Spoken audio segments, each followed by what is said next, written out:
Monsieur Hughes, parlez, je vous prie. Je vais tâcher de parler honnêtement. Ma réputation ayant été manifestement souillée, autant jouer carte sur table. Monsieur le sénateur, si vous étiez interdit de franchir certaines bornes, de percer mon flanc d'un fer chauffé à blanc, j'aurais sans doute accepté la déculottée que m'inflige la campagne publicitaire que vous avez savamment orchestrée. J'aurais sans doute pris sur moi et encaissé un certain nombre d'injures, simplement parce que je ne suis qu'un simple citoyen. Quand vous êtes sénateur et détenez toutes sortes de pouvoirs.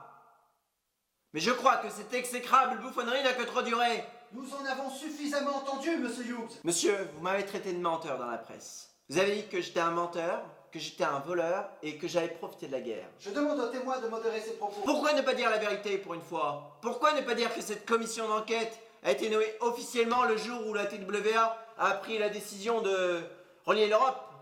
Le jour où la TWA a marché sur les plates-bandes. Le Road Trip, ce jour-là seulement.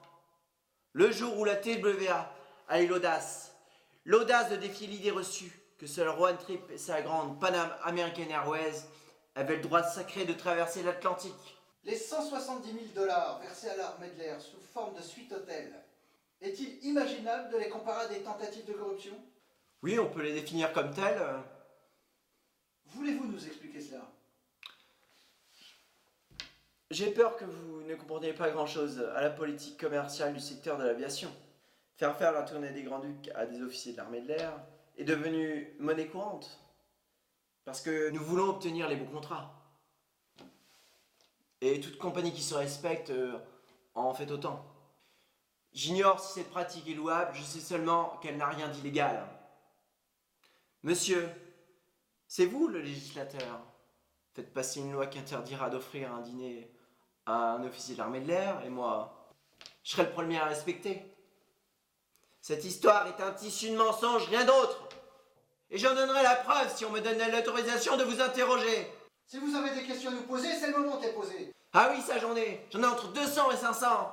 Si vous imaginez que votre immense fortune et votre pouvoir vous donnent le droit d'intimider l'un des membres de cette commission, vous vous méprenez. Maintenant, adressez-nous vos questions. Une question très simple.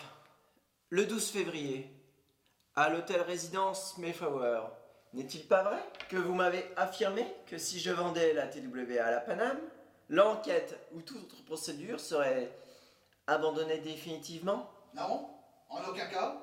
Depuis combien de temps connaissez-vous Road Trip, monsieur le sénateur? Je connais Road Trip depuis un certain temps maintenant. Et est-il vrai que Road Trip vous a fait don de 20 000 $ lors de votre dernière campagne? Parce qu'il m'a parlé de vous comme si vous travailliez pour lui. Très bien, nous avons une profonde relation d'amitié, Trip et moi. Et est-il vrai que vous avez accepté des billets d'avion en échange de quoi vous appuyez le projet de la nouvelle réglementation? Non, non, ce n'est pas vrai. Qui a écrit ce projet, monsieur le sénateur? Les termes exacts de ce projet. J'ai un exemplaire pour vous rafraîchir la mémoire. Projet S987, amendement au texte de loi sur l'aviation civile. N'est-ce pas vous qui l'avez présenté au Sénat? C'est copieux. Vous avez tout écrit ou seulement une partie? Écoutez, monsieur Hughes.